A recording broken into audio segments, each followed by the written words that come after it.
सतगुरुदेव की जय। सर्वसंगत से प्रार्थना है, सत्संग प्रारंभ हो रहा है। कृपया सत्संग स्थल पर शांतिपूर्वक विराजमान होकर के श्रद्धा से सत्संग सुने। परमेश्वर की प्यारी आत्माओं से पुनर्निवेदन है, सत्संग प्रारंभ हो रहा है। कृपया सत्संग स्थल पर शांतिपूर्वक विराजमान होकर के श्रद्धा से सत्संग सुने। सत सही। संत रामपाल जी महाराज एक ऐसे महान संत जिन्होंने अपनी सतभक्ति, तत्व ज्ञान, करुणा और सेवा के बल पर समाज में नई मिसाल कायम की है। संत रामपाल जी महाराज की अगुवाई में उनके सभी सतलोक आश्रमों से समाज कल्याण के अद्भुत कार्यों ने समाज को सुनहरे भविष्य की एक नई उम्मीद दिखाई है। संत रामपाल जी महाराज से नाम दीक्षा लेने के बाद लाखों लोगों की लाइलाज बीमारियां जैसे कैंसर, एड्स आदि ठीक हुई। संत जी के ज्ञान से प्रेरित होकर उनके अनुयायियों ने लाखों यूनिट रक्तदान किया। संत जी ने लाखों बहन बेटियों का दहेज मुक्त विवाह करवाया।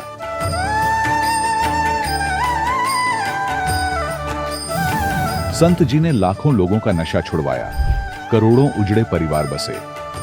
संत जी के आश्रमों में समागम के दौरान निःशुल्क नेत्र चिकित्सा, दंत चिकित्सा प्रदान की जाती है। संत रामपाल जी महाराज द्वारा समय समय पर पर्यावरण संरक्षण के उद्देश्य से बड़े स्तर पर वृक्षारोपण किया जाता है।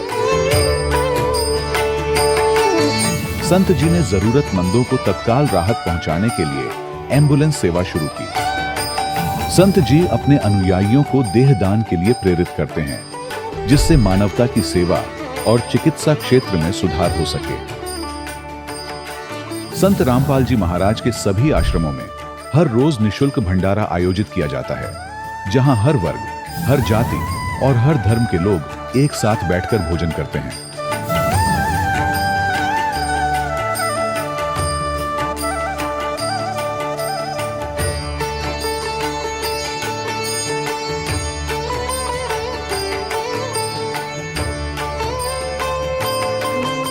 संत रामपाल जी महाराज की अन्नपूर्णा मुहिम ने गरीब और बेसहारा लोगों के जीवन में एक नई ऊर्जा और उम्मीद को जन्म दिया है। घर घर खाद्य सामग्री और जरूरी मदद पहुंचाकर संत रामपाल जी महाराज ने लोगों को दुख और मजबूरी से लड़ने की ताकत प्रदान की है।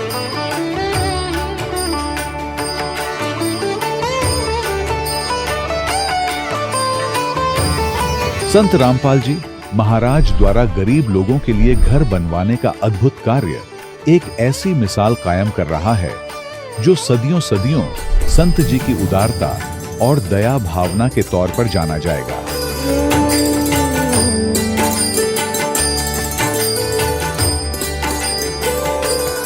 संत रामपाल जी महाराज के आश्रम में हजारों बुजुर्गों को सम्मान और प्यार के साथ जीवन जीने का अवसर मिलता है। उनके खाने, रहने और स्वास्थ्य की पूरी जिम्मेदारी संत रामपाल जी महाराज उठाते हैं। अनाथ बच्चों के लिए संत रामपाल जी महाराज के सभी आश्रम किसी वरदान से कम नहीं। यहाँ उन्हें शिक्षा, संस्कार और भविष्य के लिए बेहतर अवसर प्रदान किए जाते हैं। चाहे बाढ़ हो, भूकंप या महामारी, संत रामपाल जी महाराज और उनके अनुयायी हमेशा ही जरूरतमंदों के लिए सबसे आगे खड़े रहते हैं। कोविड महामारी के दौरान संत रामपाल जी महाराज के आश्रमों से करोड़ों लोगों के लिए भोजन, दवाइयां और जीवन रक्षक सामग्रियां उपलब्ध कराई गई। चाहे गरीब की मदद हो या किसी शोषित और पीड़ित वर्ग के हक और सम्मान की लड़ाई, संत रामपाल जी महाराज ने हमेशा ही उनकी दबी आवाज को सरकारों तक पहुंचाया है और उन्हें उचित न्याय दिलवाने में अहम भूमिका अदा की है। समाज में आध्यात्मिक और सामाजिक मूल्यों के प्रति जागरूकता लाने में संत रामपाल जी महाराज हर कदम पर मानवता के सच्चे सेवक साबित हुए हैं। संत रामपाल जी महाराज का जीवन हमें सिखाता है कि सच्ची सेवा वही है जो निस्वार्थ भाव से की जाए। आइए हम भी इस महान सेवा के कार्य में इस महान संत से जुड़ें और संत रामपाल जी महाराज से नाम दीक्षा लेकर अपने जीवन को धन्य बनाएं।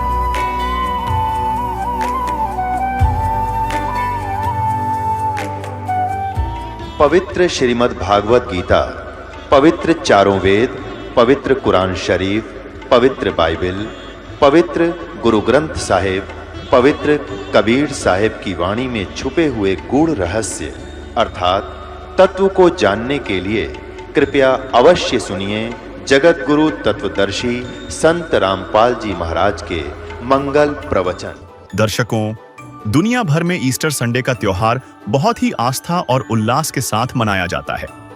गुड फ्राइडे के बाद आने वाले रविवार को मनाए जाने वाले इस पर्व के पीछे एक बहुत बड़ी मान्यता है। ईसाई धर्म के अनुसार ईस्टर संडे वह दिन है जब ईसा मसीह को सूली पर चढ़ाए जाने के तीसरे दिन वे चमत्कारिक रूप से अपनी कब्र से जीवित लौट आए थे। उनके इसी पुनर्जीवन की याद में हर साल यह दिन मनाया जाता है। लेकिन क्या ईस्टर के दिन अनुयायियों को दर्शन देने वाले वास्तव में ईसा जी ही थे, या फिर इसके पीछे किसी पूर्ण परमात्मा की कोई अद्भुत लीला थी? आइए आज के इस विशेष वीडियो में हम जानते हैं यीशु के जन्म यानी क्रिसमस से लेकर उनके जीवन के चमत्कारों, उनकी मृत्यु और ईस्टर संडे तक के सफर का सबसे बड़ा और गूढ़ रहस्य।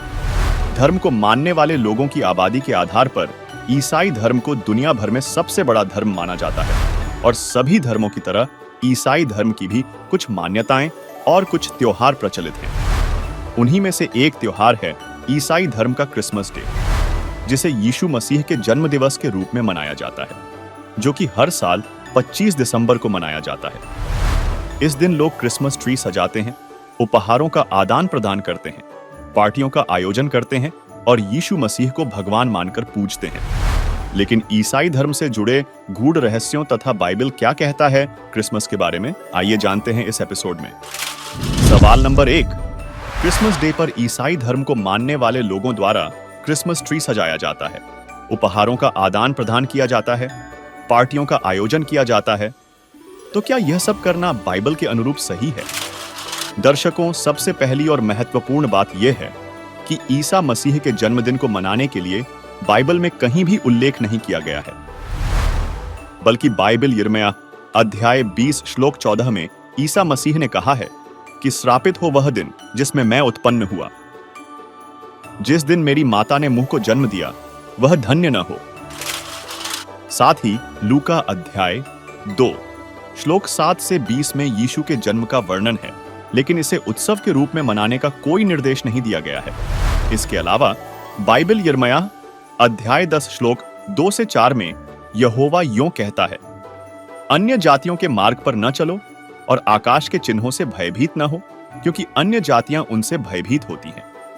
वे एक वृक्ष को काटते हैं, उसे सुनहरे और चांदी के गहनों से सजाते हैं और उसे स्थिर करने के लिए ठोंक लगाते हैं ताकि वह न हिले। साथ ही मरकुस अध्याय 7 श्लोक 6 से 9 में यीशु ने कहा, तुमने परमेश्वर की आज्ञाओं को त्याग कर मनुष्य की परंपराओं को थाम लिया है। तुम अपनी परंपराओं को बनाए रखने के लिए परमेश्वर की आज्ञाओं को तोड़ते हो।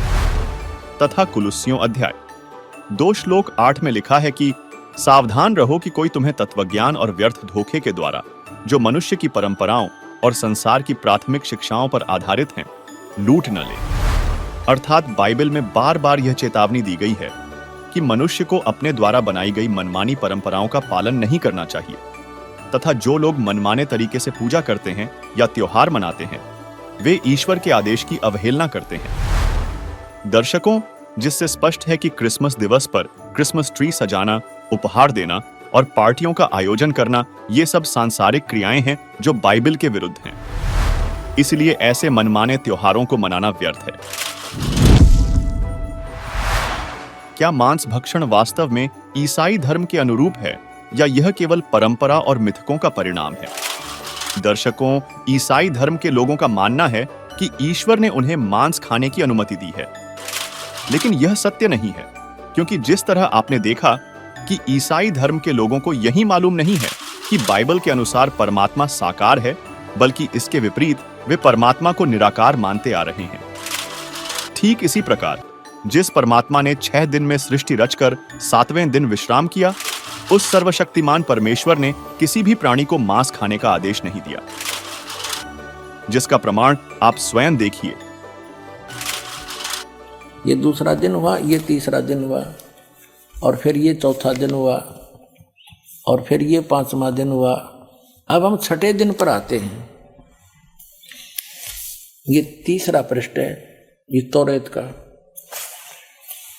अब 26 में कहा कि फिर खुदा ने कहा हम इंसान को, यानी 5 दिन में जो सृष्टि रची वो कर दी, छठे दिन फिर खुदा ने कहा कि हम इंसान को अपनी सूरत पर अपनी सभी की मानिद बनाएं, और वे समुद्र की मछलियों और आसमान के परिंदों और चौपायों और तमाम जमीन पर और सब जानवरों पर जो जमीन पर रेंगते इख्तियार रखे, उनसे समझदार हो। खाना नहीं लिखा इसमें, आगे देखो। और खुदा ने इंसान को अपनी सूरत पर पैदा किया, अपने जैसा उत्पन्न किया, जैसा खुदा है। मनुष्य भी, खुदा भी मनुष्य जैसा हुआ। खुदा की सूरत पर उसको पैदा किया, नर और नारी करके उसने उनको पैदा किया।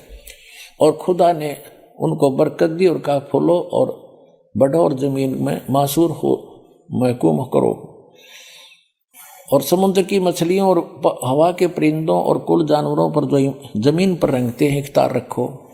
आगे लिखा है कि और खुदा ने कहा कि देखो मैं तमाम रुए जमीन की कुल बीजदार सब्जी और हर दरख्त जिसमें उसका बीजदार फल हो तुमको देता हूँ, ये तुम्हारे खाने को हैं। और जमीन के कुल जानवरों के लिए, हवा के कुल परिंदों के लिए और उन सब के लिए जो जमीन पर रेंगने वाले हैं जिनमें जिंदगी का दम है, कुल हरी बूटियां खाने को देता हूँ। और ऐसा ही हो गया। अपना आत्मा स्पष्ट कर दिया कि न तो किसी पशु को, ना पक्षी को, ना जलचर को, ना मनुष्य को उस अल्लाह ताला का आदेश नहीं है मांस खाने का। उन्होंने स्पष्ट कर दिया कि ये हरी सब्जी घास फूस दे रखा है तुम्हारे को। और फिर आगे देखो, और ऐसा ही होगा। और खुदा ने सब पर जो उसने बनाया था नजर की और देखा तो बहुत अच्छा है। और शाम हुई, सुबह हुई, और फिर छठा दिन हो गया। फिर उसके बाद आसमान और जमीन उनके कुल लश्कर का बनाना खत्म हुआ। और खुदा ने अपने काम को जिसे वो करता था 7वें दिन पूरा खत्म किया, और अपने सारे काम से जिसे वो कर रहा था 7वें दिन फारिग हुआ। और खुदा ने 7वें दिन को बरकत दी और उसे मुकद्दस ठहराया, क्योंकि उसमें खुदा सारी कायनात से जिसे उसने पैदा किया, बनाया और फारिग हुआ। अब इसको पवित्र बाइबल में दिखाता हूँ एज इट इज, ना तो ये आपको बरगला देंगे आपको ये नकली अटपट करने वाले मारे सट्टे ने के हमने बहुत अच्छी तरह ताल में इल्म हूँ मैं, ये कहते हैं जो इनके पढ़ने वाले विद्वान, और का पता नहीं इनको। ये देखिएगा, ये पवित्र बाइबल है, संपूर्ण जीवन अध्ययन बाइबल। ये कहाँ से छपा ये देख लीजिएगा। ये देखिएगा, journal editor Donald C Stamps MDV, associate editor ये J Jawali, Wesley Adams PhD, life publishers international, Springfield, Mysore USA, printed in India. अब ये वही है सारा कुछ, और ये सारा दिखा दूँ, पढ़ लो तुम। अब इसके हम इस पे आते हैं उत्पत्ति पर। देखिएगा, ये उत्पत्ति जिसको अंग्रेजी में उन्होंने कहा है जेनेसिस 1, प्रश्न नंबर 4 पे। आदि में यानी प्रारंभ में परमेश्वर ने आकाश और पृथ्वी की सृष्टि की। पृथ्वी बेडौल और सुनसान पड़ी थी, यह इस पर पहला दिन हुआ। फिर परमेश्वर ने जो कहा, जल के बीच एक ऐसा अंतर हो कि जल 2 भाग हो जाए। सारा कुछ क्या, सांझ हुई, भोर हुई, फिर दूसरा दिन हो गया। फिर सांझ हुई, भोर हुई, तीसरा दिन हो गया। हमने अपने मतलब की बात लेनी, ये चौथा दिन हो गया। सांझ हुई, भोर हुई, फिर चौथा दिन हो गया। अब हम ये 5वां दिन हो गया, प्रश्न नंबर 5 पर आ गए। ये सांझ हुई, भोर हुई, 5वां दिन हो गया। अब छठे दिन ये आ गया, छठा दिन। ये छठे दिन में चल पड़ा। इस प्रकार परमेश्वर ने पृथ्वी की जाति जाति के वन पशुओं को और जाति जाति घरेलू पशुओं और जाति जाति की भूमि पर सब रेंगने वाले जंतुओं को बना, और परमेश्वर ने देखा अच्छा है।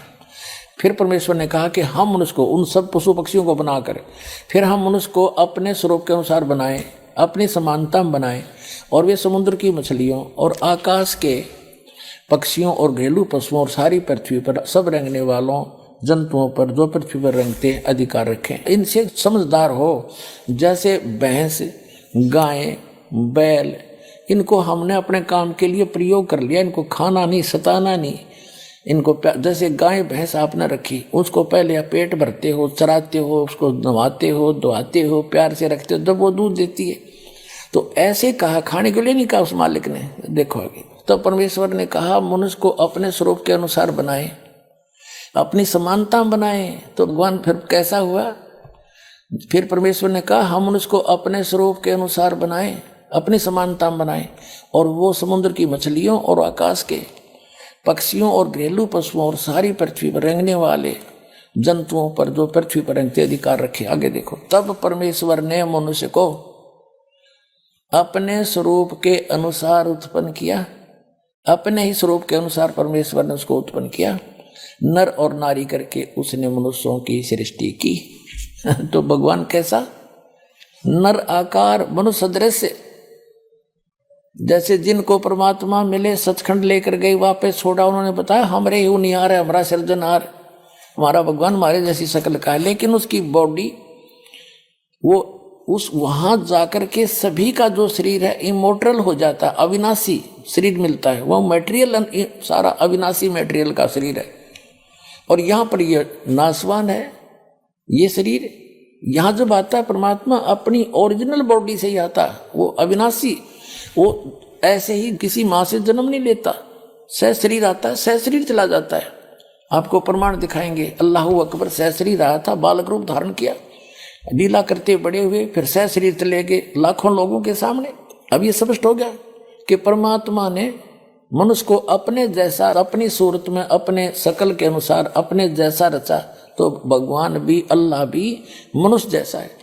और आगे फिर वो क्या कहता है देखो, और परमेश्वर ने कहा, नर और नारी करके उनकी सृष्टि की, और परमेश्वर ने उनको आशीष दी, उनसे कहा फूलो, फलो और पृथ्वी पर भर जाओ और उसको अपने वश में कर लो, और समुद्र की मछलियों तथा आकाश के पक्षियों और पृथ्वी पर रेंगने वाले जंतुओं पर अधिकार रखो। यानी उनसे, जैसे इंसान ने शेर तक को भी काबू कर लिया, हाथियों को भी बांध लिया, तो ऐसे कंट्रोल करने के लिए कहा उन्होंने। आगे देखो, फिर परमेश्वर ने उनसे कहा, यानी मनुष्यों को भी, फिर परमेश्वर ने उनसे कहा कि सुनो, जितने बीज वाले छोटे छोटे पेड़, ये मनुष्यों के लिए आदेश है, सारी पृथ्वी के ऊपर हैं, और जितने वृक्षों में बीज वाले फल हैं वे सब मैंने तुमको दिए तुम्हारे भोजन के लिए।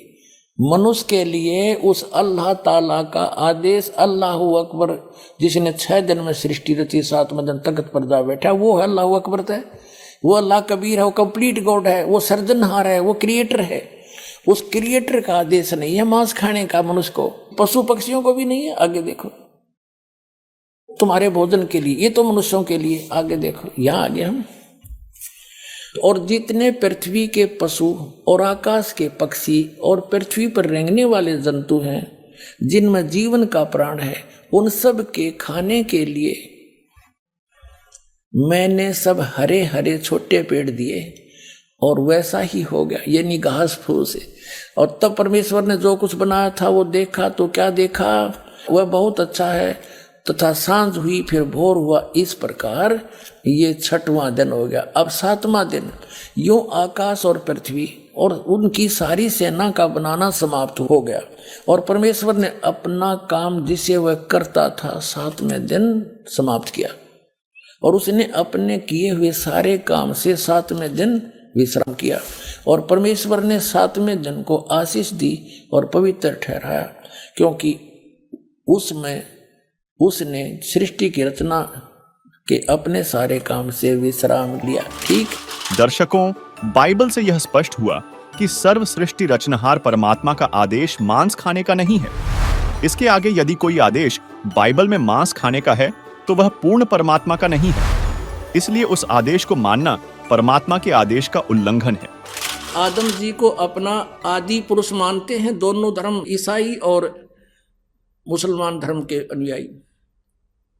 तो बाबा आदम जो है और उसी का विवरण है वहां पर पवित्र बाइबल में। और परमात्मा ने जो आदेश दिया था कि कुछ किसी ने मांस नहीं खाना, ये आहार है तुम्हारा, बीजदार पौधे जैसे गेहूं, चना, ज्वार, बाजरा, ये जो कुछ भी है, और बाकी काजू, किस्मत, सेब, संतरे, ऐसे मोहन मेवा दे रखी भगवान ने, फिर अड़ंगा खावे। तो वहां उसके बाद जैसे पवित्र बाइबल में आपको आगे पढ़ने को मिलेगा, उसमें क्या लिखा है कि ऐसे खुरों वालों का मांस नहीं खाना, ऐसे पशुओं का मांस खाना, ऐसों का नहीं खाना। ये उनका किसका विधान है? ये भगवान का नहीं है, ये किसी फरिश्ते ने या किसी अन्य देव ने या किसी महात्मा पुरुष ने अपनी सोच उसमें लिख दी, वो मालिक का आदेश नहीं है। और यदि उस परमात्मा के विधान को ना मानकर हम किसी अन्य देव या फरिश्ते का आदेश पालन करते हैं तो भगवान के विधान को हम तोड़ रहे हैं। जैसे एक थानेदार से मित्रता थी किसी व्यक्ति की, उसने अपने थानेदार मित्र से कहा कि मेरा गवांडी, मेरा पड़ोसी मुझे बहुत परेशान करता है और मैंने सब तरह से उससे प्रार्थना कर ली, मान नहीं रहा, कोई यत्न करो। अब उस दरोगा जी ने कह दिया अपने मित्र से कि मार उसका लठ, माफ देख लूंगा। अब मित्र का आदेश पाके उस व्यक्ति ने, दरोगा का आदेश पाके, अधिकारी का, अपने पड़ोसी के साथ झगड़ा ठान लिया और उसके सिर में लठ मारा, वो मारते मर गया। अब राजा का विधान था कि कोई किसी की मृत्यु हत्या करेगा तो उसको सजाए मौत मिलेगी। अब उस नालायक ने एक अधिकारी की आज्ञा का पालन करके राजा का विधान भंग कर दिया, जिस कारण से उसको सजाए मौत होगी, उसकी भी फांसी लगी। तो पुण्यात्माओं, परमात्मा का आदेश विधान है कि मांस नहीं खाना मनुष्यों के लिए, फलदार वृक्ष और बीजदार पौधे, नथिंग एल्स। और फिर आगे चल के किसी फरिश्ते ने, जैसे आपने देखा ये पवित्र बाइबल में ऐसा प्रमाण है कि कोई फरिश्ते आकर के किसी में बोलते हैं ऐसे ऐसे बकरा भेंट चढ़ा दो। जैसे आपने देखा होगा हिंदू धर्म में कोई भूत बोला किसी में, मैं भैरव हूँ, बकरा चढ़ाओ, दारू पीऊंगा। अब बेटी के बाप तू बड़ा हलवा खा ले, फिर वो डरते उसको बकरा भी कट बनावे और उस नवकम्मे ताई शराब भी पिलावे और फिर भी मचता रहे वो, क्योंकि सत भक्ति और भगवान की दया बिना ये आपत्ति टला नहीं करती, दूने पाप बढ़वावे है। तो वो आदेश यदि पवित्र बाइबल में ऐसा है कहीं लिखा है तो परमात्मा का आदेश नहीं, किसी थानेदार का आदेश है, और उसका पालन करने से आप दोषी हो गए, आपको सजा मिलेगी, ये छूना भी नहीं। चलिए अब जानते हैं मांस खाने वालों के विषय में परमात्मा ने क्या कहा है, सुनिए। जो नर गोश्त खाते हैं प्रत्येक राक्षस जान, इसमें संशय है नहीं, हिंदू खाइयो चाहे मुसलमान। कहते जो मांस खाते हो प्रत्येक राक्षस है, चाहे हिंदू हो चाहे मुसलमान। ये स्वयं तुमने अपना फॉर्मूले आप बना रखे, उन महापुरुषों के आदेश नहीं है। कहते हैं मांस खावे सो ढेढ़ सब और मद पीवे सो नीच, और कुल की दुर्मति पर हरे भगवान कहे सो ऊंच। कहते मांस खावे सब ढेढ़ है, चाहे हिंदू है चाहे मुसलमान, सिख है या ईसाई। और कहते मद पीवे सो नीच, शराब पीते वो महान नीच आदमी है। और अपने कुल का भी नाश करते हैं, केवल जो उस अल्लाह अकबर का सच्चा नाम जपते हैं वही ऊंचे हैं। समझदार को संकेत बहुत होता। अब आप जी को दिखाया है परमात्मा नर आकार है, 6 शरीर है, 6 दिन में सृष्टि रची, और परमात्मा ने 6ठे दिन मनुष्य को अपने जैसा, अपने अनुरूप, अपने शरीर जैसा, अपनी सूरत जैसा उत्पन्न किया, नर और नारी करके उनकी उत्पत्ति की और उनको खाने के लिए आदेश दे दिया। अभी आपने पढ़ा, आप फिर भी पढ़ सकते हैं। ईसाई धर्म की पवित्र पुस्तक बाइबल में त्रिदेवों का कौन सा रहस्य छिपा हुआ है? क्या सृष्टि की रचना का पूरा विवरण बाइबल में मिलता है? दर्शकों, ईसाई धर्म को मानने वाले व्यक्ति यही मानते हैं कि भगवान एक है, जबकि बाइबल में एक से अधिक भगवानों का प्रमाण है। दर्शकों, जैसे देश का मुखिया, राष्ट्रपति तथा प्रधानमंत्री तो एक होता है, लेकिन मंत्री अनेक होते हैं। ठीक इसी प्रकार जिस परमात्मा ने सृष्टि की उत्पत्ति की वह एक है, लेकिन यहाँ व्यवस्थापक के रूप में एक से अधिक भगवान हैं, जिसका प्रमाण पवित्र बाइबल में भी मिलता है। देखिए, अब पवित्र बाइबल से बहुत सी रहस्य जो है सामने आएंगे। इसमें यह भी आपके समक्ष आएगा कि ये तीनों देवता श्री ब्रह्मा, श्री विष्णु, श्री शिव जी पूरे ब्रह्मांड के संचालक हैं। और पवित्र ईसाई धर्म के इतिहास में भी उनका जिक्र है। भले ही उनका नाम नहीं है, नाम अन्य वो अपनी भाषा में कुछ भी लिख ले। अपने आत्मा परमात्मा ने आदम और हव्वा की उत्पत्ति की, जैसा पवित्र बाइबल में लिखा है। और फिर मनुष्यों की रचना करके सारे जो कुछ भी यहाँ बनाने थे बना के, चांद, सितारे, पृथ्वी आदि। तो परमात्मा जो सर्वश्रेष्ठी रचनहार है वो तो विश्राम कर लिया, उसने ऊपर तख्त पर चला गया। उसके पश्चात यहाँ इस काल भगवान ने बागडोर संभाल ली, ब्रह्म ने, जो श्री ब्रह्मा, श्री विष्णु, श्री शिव जी के पिताजी हैं। तो इसमें ये प्रमाण दिखाते हैं कि क्या लिखा है कि आदम और हव्वा, आदम व्यक्ति का नाम है और हव्वा उसकी पत्नी है। उन दोनों को इस काल ने अपने पुत्र ब्रह्मा जी को संभाल दिया। अब आगे दिखाते हैं कि परमात्मा साकार है या निराकार। तो उनको दोनों को, आदम और हव्वा को, स्वर्ग में एक वाटिका में रहने के लिए छोड़ दिया और उनसे एक विशेष हिदायत दे दी भगवान ने, यहाँ के भगवान ने, कि तुमने इस वाटिका के अंदर और किसी भी वृक्ष का फल तुम खा सकते हो, लेकिन बीच में लगे हुए पेड़ों के फल को नहीं खाना, क्योंकि तुम खाओगे तो मर जाओगे। इसमें लिखा कि फिर कुछ दिनों के बाद एक सर्प आया। उस सर्प ने उनसे पूछा, आदम और हव्वा से कहा कि आप ये बीच वाले पेड़ के फल क्यों नहीं खा रहे हो? तो हव्वा ने सर्प से बताया कि हमारे को भगवान ने मना किया है और कहा कि तुम यदि बीच वाले फल खा लोगे पेड़ों के तो तुम्हारी मृत्यु हो जाएगी। तो सर्प ने कहा कि नहीं, ऐसा नहीं होगा, ये भगवान तुम्हें बहका रहा है, तुम नहीं मरोगे, बल्कि तुम्हें अच्छे और बुरे का ज्ञान हो जाएगा इसके फल खाने से।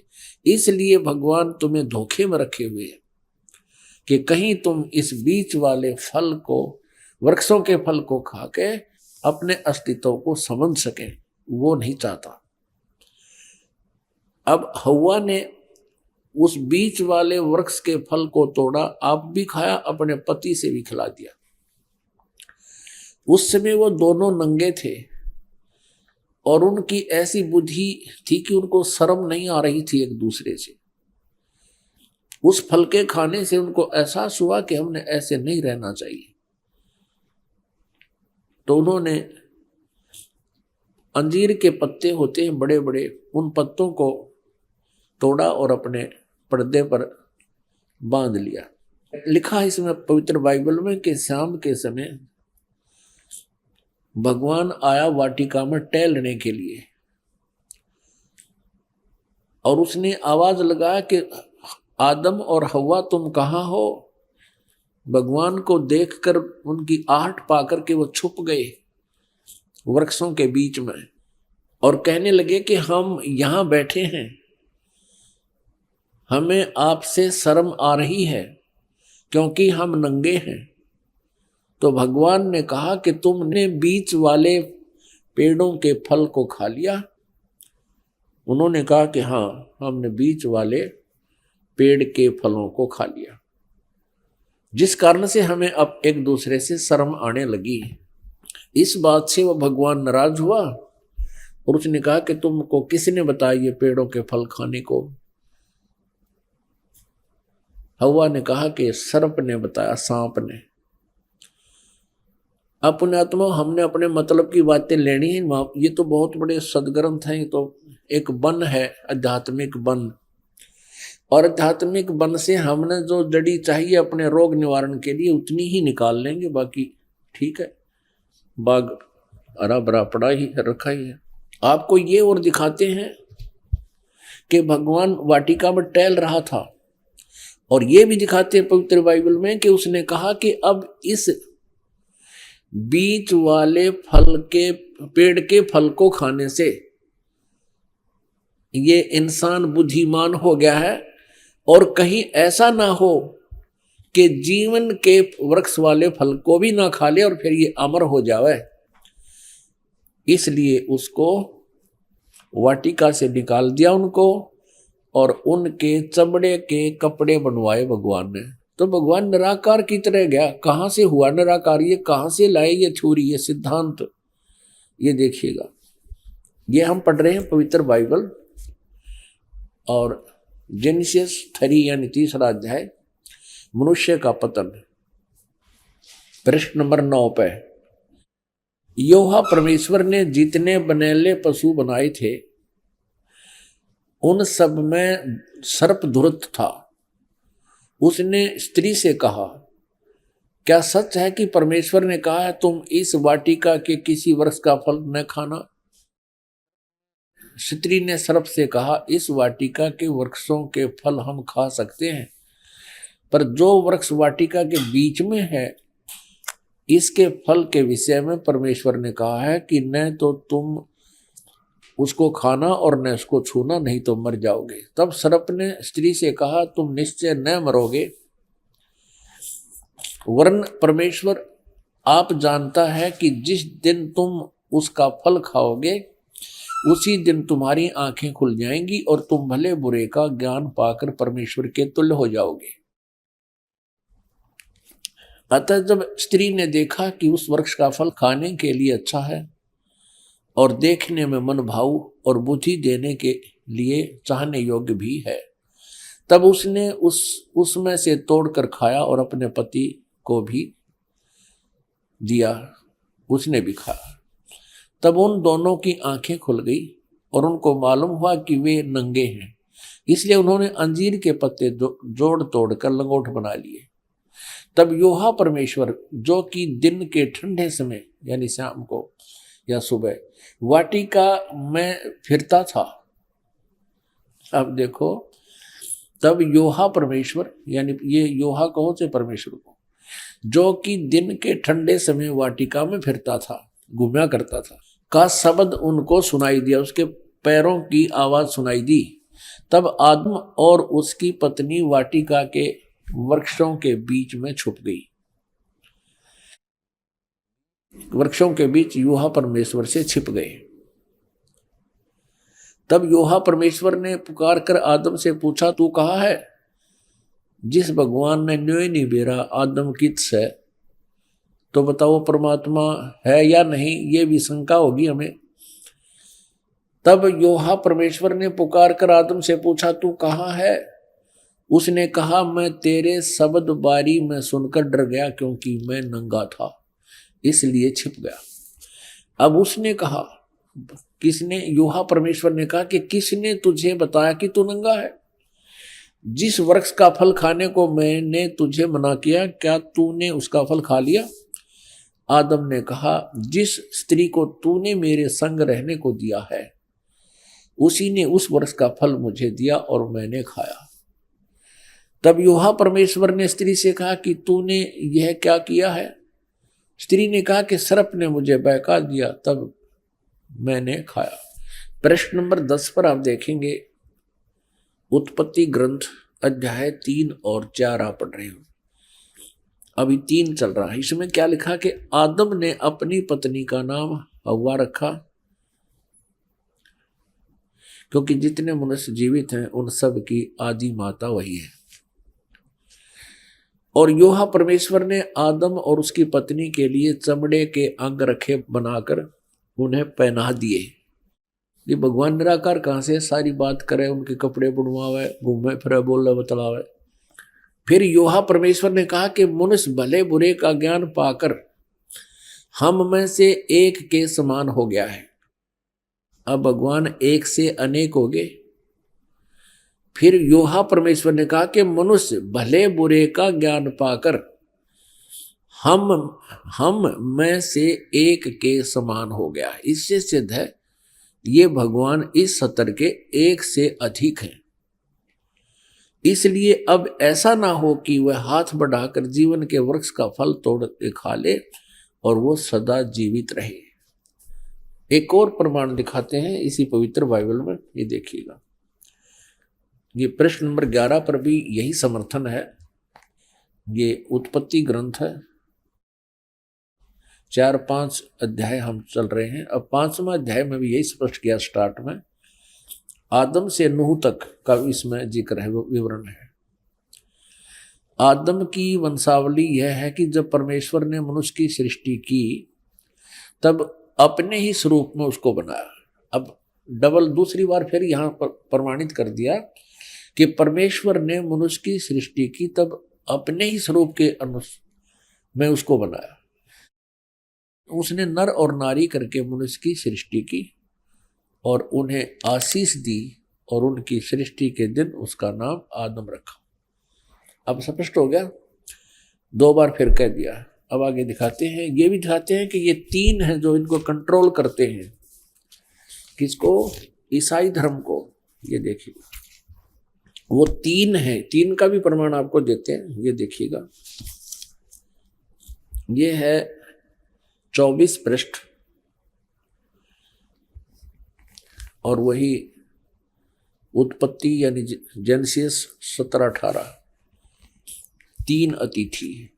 अब्राहम ममरे के बांज वृक्षों के बीच कड़ी धूप के समय तंबू के द्वार पर बैठा हुआ था। अब्राहम। तब योहा ने उसे दर्शन दिया। उसने आंखें उठाकर दृष्टि की तो क्या देखा कि 3 पुरुष उसके सामने खड़े। ये तीनों ब्रह्मा विष्णु महेश। जब उसने उन्हें देखा तब उनसे भेंट करने के लिए तंबू के द्वार से दौड़ा और भूमि पर गिरकर दंडवत की और कहने लगा, हे प्रभु, यदि मुझ पर तेरी अनुग्रह दृष्टि है तो मैं विनती करता हूं, अपने दास के पास से चले न जाना। मैं थोड़ा सा जल लाता हूं और आप अपने पांव धोकर इस वृक्ष के नीचे विश्राम करें। फिर मैं एक टुकड़ा रोटी ले आऊं और उसे आप अपने अपने जीव को तृप्त करें, तब उसके पश्चात आगे बढ़ें, क्योंकि आप अपने दास के पास इसलिए पधारे हैं। उन्होंने कहा, जैसा तू कहता है वैसा कर। अब देखो पुण्यात्मा, इस पवित्र बाइबल ने यह सिद्ध कर दिया कि परमात्मा मनुष्य सदृश है, वो साकार है, मनुष्य जैसा है, क्योंकि उसने मनुष्यों की सृष्टि अपने स्वरूप के अनुसार की है। दूसरा कंसेप्ट ये क्लियर कर दिया कि 7वें दिन तख्त पर जा बैठा, उसने विश्राम किया। उसके बाद इस काल के हाथ में बागडोर आ गई, ब्रह्म के हाथ में, और इसने अपने तीनों पुत्रों को ये बागडोर संभाल रखी है, श्री ब्रह्मा, श्री विष्णु, श्री शिव जी को। आपने ये भी देख लिया कि भगवान किसी दृष्टिकोण से भी निराकार नहीं है, वो साकार है। पूर्ण परमात्मा भी साकार है जिसने सारे ब्रह्मांडों की रचना की, और आगे ये देवता भी साकार है जो वाटिका में घूम रहा है, उनसे बातें कर रहा है, उन आदम और हवा के कपड़े सिलवा रहा है। और फिर अब्राहम नाम के एक महापुरुष हुए हैं ईसाई धर्म में। ईसा जी से पूर्व की बातें हैं, आदम जी के बाद की बातें। तो उसने देखा कि 3 भगवान खड़े सामने, उनको दंडवत प्रणाम किया। तो परमात्मा निराकार कहां से रहा? ये कहां से लाई ये सिद्धांत? ये था लोकवेद। लोकवेद वो होता है जो दंत कथा होती है, जो सदग्रंथों के विपरीत होता है, उसको लोकवेद। दर्शकों, इससे यह भी स्पष्ट होता है कि बाइबल में सृष्टि रचना का पूर्ण ज्ञान नहीं है। इसीलिए सृष्टि रचना की संपूर्ण जानकारी जानने के लिए इसी वीडियो के डिस्क्रिप्शन में दी गई लिंक पर क्लिक करके देखिए यह वीडियो जिसका टाइटल है संपूर्ण सृष्टि रचना। एक ओर ईसाई धर्म में परमात्मा को निराकार माना जाता है और दूसरी ओर ईसा मसीह जी को ईश्वर मानकर पूजा जाता है। तो इसमें कितनी सच्चाई है तथा परमेश्वर के अस्तित्व के विषय में पवित्र बाइबल क्या कहती है? दर्शकों, यह बात सत्य है कि ईसाई धर्म में परमात्मा को निराकार माना जाता है, लेकिन यह बाइबल के अनुसार सही नहीं है। साथ ही परमात्मा को निराकार मानते हुए भी पूरा ईसाई धर्म ईसा मसीह की ईश्वर के रूप में पूजा करता है, जबकि परमात्मा तो कोई और है जिसने 6 दिन में सृष्टि रची, 7वें दिन विश्राम किया, जिसका प्रमाण पवित्र बाइबल के उत्पत्ति में है। देखिए पवित्र बाइबल। अब आपको बताते हैं परमात्मा कैसा है। परमात्मा परमेश्वर वो साकार है, नर आकार है, मनुष्य दृश्य है और वो सतलोक में रहता है। सतलोक वो स्थान है जो कभी नाश नहीं होता है। गीता जी अध्याय नंबर 18 के श्लोक नंबर 62 में उसी को शाश्वत स्थान कहा है, यानी सनातन परम था। और वहां जाने के बाद प्राणी का फिर कभी जन्म मृत्यु नहीं होता। अब जितने भी सतलोक की सचखंड की महिमा गाने वाले ये पंथ हैं, इनको कह का भी ज्ञान नहीं, सचखंड और ऊपर के लोगों का केवल सुना सुनाया ज्ञान परमात्मा कबीर जी की वाणी को उन्होंने रट रखा है। उसी का उल्टा सुल्टा अनुवाद करके इन बोली आत्माओं को भ्रमित कर रखा है जो उनके अनुयायी हैं। सर्वप्रथम आपको पवित्र बाइबल से परिचित कराते हैं। पवित्र बाइबल के पढ़ने वालों से आप पूछिएगा परमात्मा साकार है व निराकार? वो कहेंगे परमात्मा निराकार है और कहते हैं गॉड इज फॉर्मलेस। उन्होंने फिर पवित्र बाइबल को समझा ही नहीं। पवित्र बाइबल में लिखा है कि परमात्मा मनुष्य दृश्य है और 6ठे दिन उस परमेश्वर ने कहा कि हम मनुष्य को अपने स्वरूप के अनुसार उत्पन्न करेंगे और वैसा ही कर दिया। 6ठे दिन भगवान ने मनुष्य को अपने स्वरूप में उत्पन्न किया, नर और नारी करके उनकी उत्पत्ति की। अब देखिएगा प्रमाण पवित्र बाइबल में। पवित्र बाइबल संपूर्ण जीवन अध्ययन बाइबल। पवित्र बाइबल संपूर्ण जीवन अध्ययन बाइबल। संपादक हैं डेविड स्टुअर्ट, अंग्रेजी। प्रधान संपादक Donald C Stamps, MA MDV। संयुक्त संपादक ये सारे कुछ लिखे इनके। ये USA से छपा है। अब ये देखिएगा उत्पत्ति, जिसको इंग्लिश में अंग्रेजी में बोलते हैं ये जेनेसिस। आरंभ यहाँ होता है। आदि में परमेश्वर ने आकाश और पृथ्वी की सृष्टि की। पृथ्वी बेडौल और सुनसान पड़ी थी और गहरे जल के ऊपर अंधियारा था तथा परमात्मा का आत्मा जल के ऊपर मंडराता था। जब परमेश्वर ने कहा कि उजियाला हो तो उजियाला हो गया और परमेश्वर ने उजियाले को देखा कि अच्छा है और परमेश्वर ने उजियाले को अंधियारे से अलग किया और परमेश्वर ने उजियाले को दिन, अंधियारे को रात कहा। सांझ हुई, फिर भोर हुआ। भोर माने सुबह। इस प्रकार ये पहला दिन की रचना की प्रभु ने, परमात्मा ने, परमेश्वर ने। फिर परमेश्वर ने कहा कि जल के बीच एक ऐसा अंतर हो कि जल 2 भाग हो जाए, तब ऐसा ही हो गया। तथा इस प्रकार सांझ हुई, फिर भोर हुआ, ये दूसरा दिन हो गया। फिर तीसरे दिन कुछ और रचना की, सांझ हुई फिर भोर हुआ, फिर ये तीसरा दिन हो गया। ये फिर सांझ हुई फिर भोर हुआ, ये चौथा दिन हो गया। कुछ और रचना की परमात्मा ने, चौथा दिन हो गया। फिर ये प्रश्न नंबर 5 पे, तथा फिर और बहुत सी रचनाएं की परमेश्वर ने, तो सांझ हुई फिर भोर हुआ, इस प्रकार ये 5वां दिन हो गया। अब हम छठा दिन पढ़ेंगे।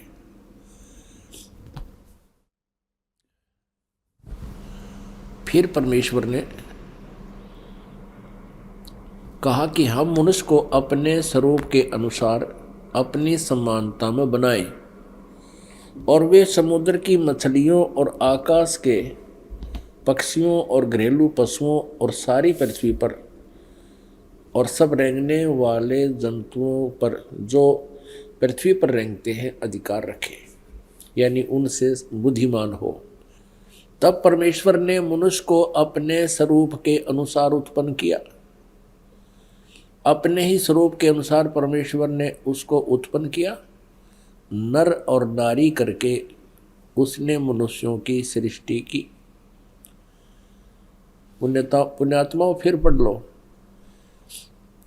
तब परमेश्वर ने मनुष्य को अपने स्वरूप के अनुसार उत्पन्न किया। अपने ही स्वरूप के अनुसार परमेश्वर ने उसको उत्पन्न किया, नर और नारी करके मनुष्यों की सृष्टि की। अब पवित्र बाइबल में उत्पत्ति ग्रंथ अध्याय नंबर 1 का श्लोक नंबर 26 है। ये इसमें स्पष्ट कर दिया है कि परमात्मा मनुष्य जैसा है, उसने मनुष्य को अपने जैसा बनाया है, नर और नारी करके उसकी उत्पत्ति की। यह प्रश्न सदियों से चला आ रहा है कि परमात्मा साकार है या निराकार, और यह सवाल जितना पुराना है उतनी पुरानी धारणा भी सभी धर्मों में बनी हुई है कि परमात्मा निराकार अर्थात बेचून है। लेकिन सच क्या है, यह तो हमें अपने पवित्र धर्म ग्रंथों को देखने के बाद ही पता चलेगा। तो चलिए अपने धर्म ग्रंथों को देखते हैं कि सच्चाई क्या है। अब देखते हैं इस्लाम धर्म की पाक पुस्तक कुरान शरीफ से। पवित्र कुरान शरीफ हमने फिर उठा ली है। यह वह इलामी किताब है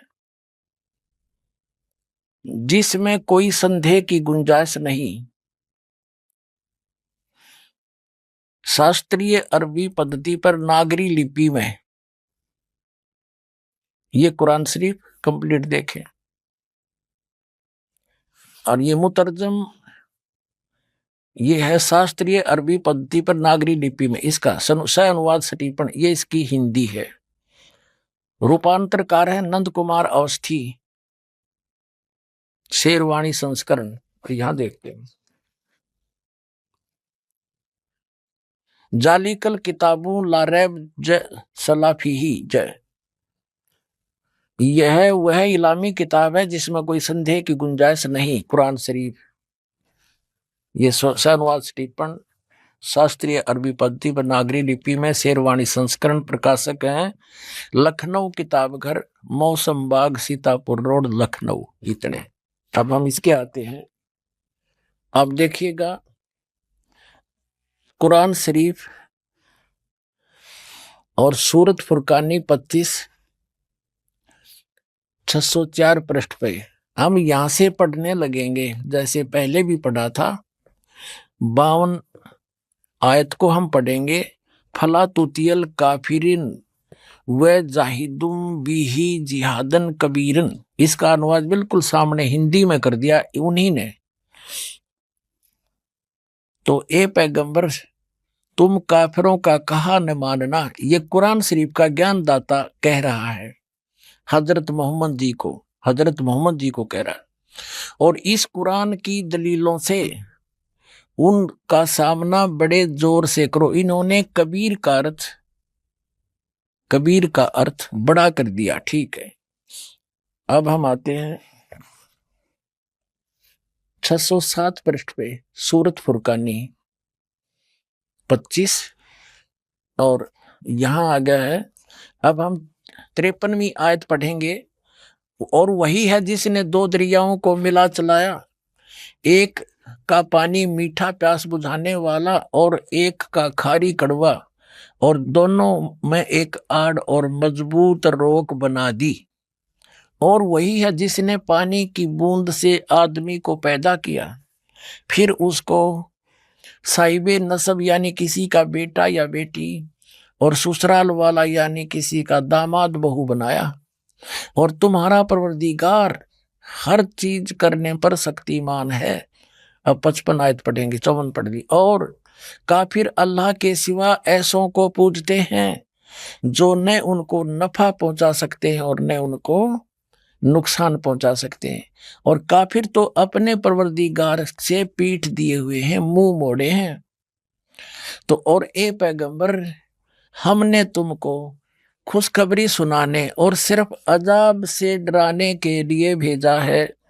हजरत मोहम्मद जी को भेजने वाला वही है जो कुरान शरीफ का ज्ञान दे रहा है। वो कह रहा है कि हमने तुम्हें अजाब से डराने के लिए भेजा। देखिएगा, यहाँ कहते हैं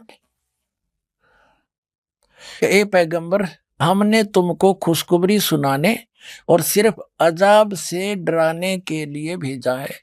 इन लोगों से कहो कि मैं तुमसे इस अल्लाह के हुक्म पर कुछ मजदूरी नहीं मांगता। हाँ, जो चाहे अपने परवरदिगार तक पहुंचने की राह इख्तियार कर ले। अब 58 नंबर में कहा कि और ए पैगंबर, उस जिंदा पर भरोसा रखो।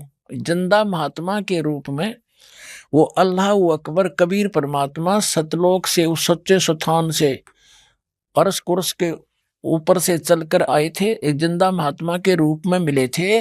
और भी अन्य महापुरुषों को मिले। आदरणीय धर्मदास साहिब जी को मिले, बांधवगढ़ वाले को जिंदा महात्मा के रूप में। आदरणीय मुल्कदास साहिब जी को मिले। आदरणीय नानक साहिब जी को, सिख धर्म के प्रवक्ता को, जिंदा महात्मा के रूप में आकर वही अल्लाह अकबर अल्लाह कबीर मिले। आदरणीय दादू साहिब जी को वही जिंदा महात्मा के रूप में मिले। आदरणीय गरीबदास साहिब जी गांव छुड़ानी जिला ददर हरियाणा वाले को वही अल्लाह अकबर यानी कबीर परमात्मा जिंदा महात्मा के रूप में आकर मिले। आदरणीय गीसा दास साहिब जी को गांव खेखड़ा जिला मेरठ, ये उत्तर प्रदेश वाले को जिंदा महात्मा के रूप में आकर वो परमात्मा मिलते हैं। ऐसा उसका विधान है। और वेदों में ये प्रमाण है कि वो परमात्मा ऊपर रहता है। राजा की समान देखने में नर आकार है, मनुष्य दृश्य है, वहां से गति करके आता, सह शरीर अच्छी आत्माओं को मिलता है। वही अल्लाह अकबर, वो पूर्ण परमात्मा आदरणीय हजरत मोहम्मद जी को भी मिले थे और उनको ऊपर लेकर भी गए थे। लेकिन इन्होंने उस जबरील के भय से, डर से उस पूर्ण परमात्मा की बात को स्वीकार नहीं किया था। ये आगे आने वाले समय में पूरा इतिहास सुनाएंगे इस घटना का।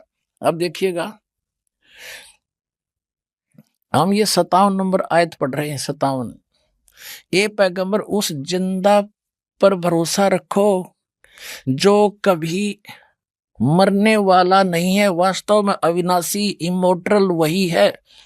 और तारीफ के साथ उसकी पाकी बयान करते रहो। यानी कुरान शरीफ के ज्ञानदाता से अन्य की पाकी बयान करने को कुरान शरीफ का ज्ञानदाता कह रहा है।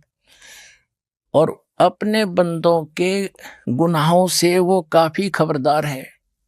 जिसने आसमानों और जमीन और जो कुछ उनके बीच में है सबको 6 दिन में पैदा किया। और फिर वह तख्त पर जा विराजा। वह अल्लाह बड़ा, वो अल्लाह कबीर है, वो अल्लाह कबीर है। अंडरस्टूड हो गया?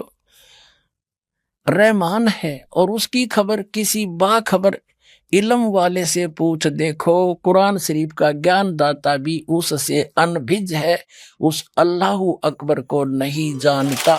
अभी आपने 2 पवित्र धर्मों के धर्म ग्रंथों से जाना कि परमात्मा यानी अल्लाह मनुष्य सदृश्य है और वह ऊपर तख्त सिंहासन पर बैठा है। चलिए अब जानते हैं हिंदू धर्म ग्रंथ अर्थात विश्व के सबसे प्राचीनतम ग्रंथ वेदों और सिख धर्म के पवित्र गुरु ग्रंथ साहिब से कि आखिर परमात्मा रब कैसा है। पवित्र वेद दिखाते हैं, पवित्र ऋग्वेद आपको दिखाते हैं। पहले पवित्र ऋग्वेद के अंदर ये है, ऋग्वेद मंडल नंबर 9 और 10 इकट्ठे ही हैं, अनुवादित हैं ये। ये कहाँ से प्रकाशित है? सार्वदेशिक कार्य प्रतिनिधि सभा, महर्षि दयानंद भवन, रामलीला मैदान, नई दिल्ली से। महर्षि दयानंद सरस्वती कृत, मुद्रक है Prince offset printer, 1510, Pataudi house, Daryaganj, नई दिल्ली से।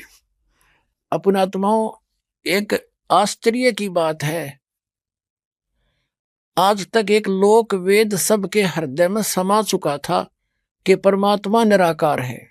God is formless. मुसलमान भाई कहते हैं अल्लाह तो बेचून है, उसका कोई काया नहीं है, हरनों के ऊपर बैठा सातवें आसमान पर, फिर बिना काया का बैठा कि किस रूप में बैठा, ये तो आज तक निर्णय कर दो।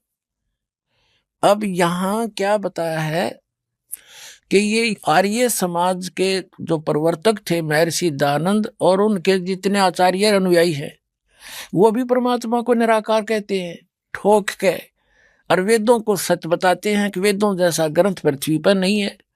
हर वेद आप अनुवाद कर रहे हैं, ओए होए।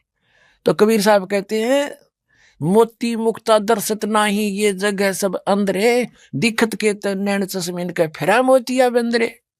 ये दिखते विद्वान, इनका मोतिया बंद हो रहा था अज्ञान रूपी।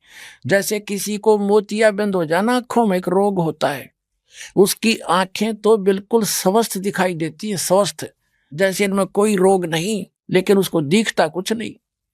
तो परमात्मा कहते हैं ये दिखते विद्वान और कहें निराकार, इनका कख भी नहीं पता, अनुवाद खुद कर रहे हैं और फिर भी निराकार का ढोल पीट रहे हैं। ईसाई धर्म के धर्मी व्यक्ति पवित्र बाइबल को सिरोधार्य मानते हैं, उस जैसा ग्रंथ नहीं मानते हैं, और परमात्मा को फॉर्मलेस बताते, निराकार बताते। इसमें स्पष्ट लिखा है नराकार मनुष्य दृश्य है, और पवित्र कुरान शरीफ में स्पष्ट लिखा है कि वो 6 दिन में सृष्टि रची, उसने 7वें दिन तख्त पर जा विराजा। जा विराजा को निराकार क्या बैठेगा, वो मनुष्य दृश्य है, वहां जा बैठा, वहां पर तो बैठा है तो कोई आकार है उसका। हम ऋग्वेद पढ़ रहे हैं, ऋग्वेद, आपको इसका पूरा प्रकरण दिखा दिया था। ऋग्वेद मंडल नंबर 9, सूक्त नंबर 86, मंत्र नंबर 26 में कहा है कि यज्ञ करने वाले यजमानों के लिए परमात्मा, यज्ञ माने धार्मिक अनुष्ठान अर्थात पूजा करने वाले यजमान माने भक्तों के लिए परमात्मा सब रास्तों को सुगम करता हुआ उनके विघ्नों को मर्दन करता है, उनके संकटों का नाश करता है और उनको पवित्र करता हुआ और अपने रूप को सरल करता हुआ वह कांति में परमात्मा। यहाँ इन्होंने इस कबीर रचो, इस कबीर का, हम इसको कबीर बोल रहे हैं, वो कबीर, हम वह को वह बोलते हैं अपनी भाषा में। जैसे किसी का नाम वेद प्रकाश है और हम कहेंगे उसको वेद प्रकाश, और वो भी कोई उससे पूछेगा कौन है भाई, क्या नाम है तेरा, वो खुद भी कहेगा मेरा नाम वेद प्रकाश है, और लिखेगा जब वेद प्रकाश। तो ऐसा ही समझो कबीर, ये कबीर जो लिखा है हम इसको कबीर बोलते हैं। और देव माने परमेश्वर, ये देखो ये कबीर, इसका इन्होंने संधि छेद कर दिया और ऐसे लिख दिया, रे को अपसर्ग में बदल दिया। अब हम पहले इस कंसेप्ट को क्लियर करेंगे, पहले थोड़ा सा ये पढ़ कर। यहां लिखना था वो कबीर देव है, ये देखिएगा हमने यजुर्वेद उठा लिया, पवित्र यजुर्वेद ले लिया, देखिएगा इसमें सिद्ध करेंगे ये कहां से छपा है। सार्वदेशिक आर्य प्रतिनिधि सभा 2/5 महर्षि दयानंद भवन, रामलीला मैदान, नई दिल्ली से। ये महर्षि दयानंद सरस्वती कृत, ये यहां से मुद्रक, यहां से छपा है। अब हम इसके आते हैं, ये 36 चैप्टर है, अध्याय नंबर 36, 36 है ये यजुर्वेद का, यहां से पढ़ेंगे। ये 36 अध्याय है, 36वां। इसके प्रथम मंत्र में लिखा है रचम वाचम प्रपदे मनो यजु प्रपदे, ये यजु शब्द है, यजु अपसर्ग लगा रखे हैं इसका। तो यहां अनुवाद किया महर्षि दयानंद ने, इसका बिल्कुल सही किया। ये यहां इसकी भ्रमित नहीं थी बुद्धि, इसको यजु का अर्थ यजुर्वेद कर दिया, यही करना चाहिए था। यदि यहां इसका कोई और अर्थ कर देता, सर्वज्ञ या कोई वैसे लिख देता कोई सतुतियों का संग्रह, क्योंकि महिमा यजुर्वेद की थी इसमें, तो यजुर्वेद लिखना पड़ा, भले ही 2 अपसर्ग लगे। इसी प्रकार जहां परमात्मा की महिमा का वर्णन है वेद में, वहां कबीर शब्द है, अपसर्ग भी लगा दें अपने व्याकरण के आधार से। हम इनकी व्याकरण भी डिस्टर्ब नहीं करना चाहते। ये कबीर देव लिखना चाहिए था इन्होंने, यहाँ पर कबीर का अर्थ कबीर देव लिख देते, सर्वविजय नहीं। हम उसको कबीर साहब कहते हैं, कुरान शरीफ में उसको अल्लाह अकबर अल्लाह कबीर कहते हैं, और हम उसको कबीर देव कबीर साहब कहते हैं। वेदों में उसको कबीर देव कहते हैं, हम उसको कबीर देव बोलने लाएंगे। कबीर साहब, कबीर परमात्मा, साहब कहो, राम कहो, अल्लाह कहो। तो इस प्रकार अब हम समझेंगे ऋग्वेद के उन चंद मंत्रों को जिसमें परमात्मा साकार स्पष्ट है। अब यजुर्वेद रख दिया, ऋग्वेद उठा लिया, अब ऋग्वेद पर आगे हम देखिएगा। अब वहीं आगे हम ऋग्वेद मंडल नंबर 9 सूक्त 86 का मंत्र नंबर 26 में ये कबीर तो यहाँ है कि यज्ञ करने वाले यजमानों के लिए परमात्मा, यानी धार्मिक अनुष्ठान यानी भक्ति करने वाले भक्तों, यजमान माने भक्तों के लिए परमात्मा सब रास्तों को सुगम करता हुआ उनके विघ्नों को मर्दन करता है, नाश करता है, उनके संकटों का निवारण कर देता है, उनको पवित्र करता हुआ और अपने रूप को सरल करता हुआ वह कांति में परमात्मा। यहां लिखना था कबीर देव, सर्वज्ञा नहीं करना चाहिए अर्थ। कबीर देव, कबीर देव, कबीर साहब, अल्लाहू अकबर, विद्युत के समान क्रीड़ा करता हुआ वर्णीय पुरुष यानी अच्छी आत्मा को, अच्छे पुरुष को, अच्छे व्यक्ति को, धर्मात्मा को प्राप्त होता है। अपने आत्मा वो परमात्मा ऊपर रहता है ध्रुवलोक के 3रे पृष्ठ में, और वहां से गति करके आता है बिजली जैसी गति से, यानी इतनी बहुत शीघ्रता से यहां जाता, फ्रिक्शन ऑफ सेकंड के अंदर। और वो कबीर है, वो कबीर देव है, अल्लाहू अकबर है। वो कहाँ रहता है देखो इसी में, ऋग्वेद मंडल नंबर 9 सूक्त 86 का मंत्र 26 आप पढ़ रहे हैं। हम यहाँ आगे पढ़ते पढ़ते वो कबीर देव विद्युत के समान क्रीड़ा करता हुआ, यानी आकाशीय बिजली की तरह एकदम पूरी स्पीड तय वर्णीय पुरुष को प्राप्त होता। वो कहाँ रहता है 27वें मंत्र में स्पष्ट कर दिया है। जो परमात्मा ध्रुवलोक के 3रे पृष्ठ पर विराजमान है, वो 3रे भाग में रहता है, उस ध्रुवलोक के ऊपर, ध्रुवलोक के। अब और दिखाते हैं आपको, वही ऋग्वेद मंडल नंबर 9 और सूक्त 54 यानी चौवन का मंत्र नंबर 3 देखो नीचे। इसमें स्पष्ट किया है कि सूर्य के समान जगत प्रेरक वह परमात्मा सोम स्वभाव वाला और जगत प्रकाशक है। विश्वानी पुनाने वह सब लोकों को पवित्र करता हुआ भुवनो ऊपरी तिष्ठति, सब भुवनों यानी सभी लोकों के ऊपर, संपूर्ण ब्रह्मांडों के ऊर्ध्व भाग में भी वर्तमान है, वहां पर विराजमान है, बैठा है वो उस भुवनों ऊपर, सभी भुवनों के, सभी संपूर्ण ब्रह्मांडों के ऊर्ध्व माने ऊपर के भाग में, तिष्ठति माने बैठा है, और वहां से चलकर आता है। अब आगे दिखाते हैं। अब ऋग्वेद मंडल नंबर 9 सूक्त 82 में कति कंसेप्ट क्लियर हो जाएगा।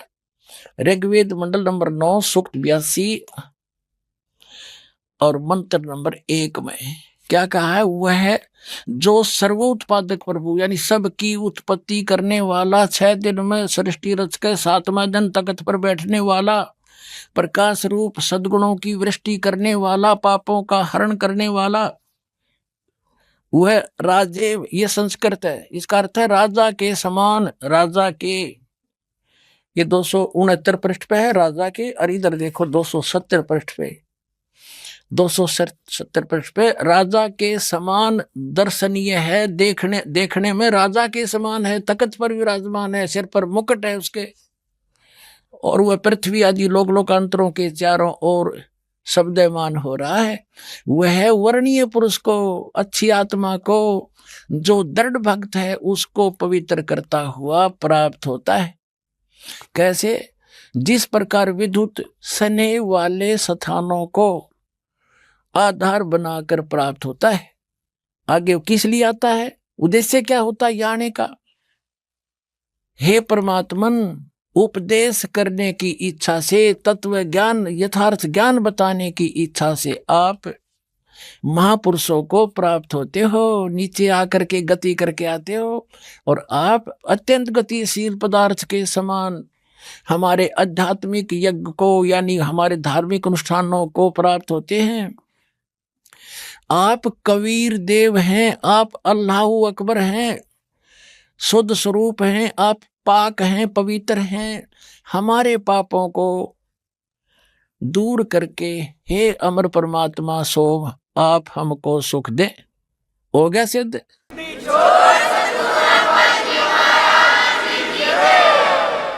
अब 3 पवित्र धर्मों के सदग्रंथों से सिद्ध हो गया कि वो परमात्मा नर आकार है, मनुष्य दृश्य है, और ऊपर के लोक में तख्त के ऊपर विराजमान है, सब ब्रह्मांडों के ऊपरी स्थान पर, और वहां से गति करके सह शरीर आता है, या तत्व ज्ञान प्रकाश करता है। परमात्मा के साकार स्वरूप का वर्णन करते हुए गुरु नानक जी ने गुरु ग्रंथ साहिब के पेज नंबर 567 में लिखा है कि वड्डा साहिब है आप अलख पारा, तेरे बंके लोएण दंतरी साला, सोने नक जैन लंबड़े वाला, कंचन काया सोने की ढाला, हंस हंसा बग बग्गा लह मन की जाला, बंके लोएण दंतरी साला, तेरी चाल सुहावी मधुराड़ी बाणी,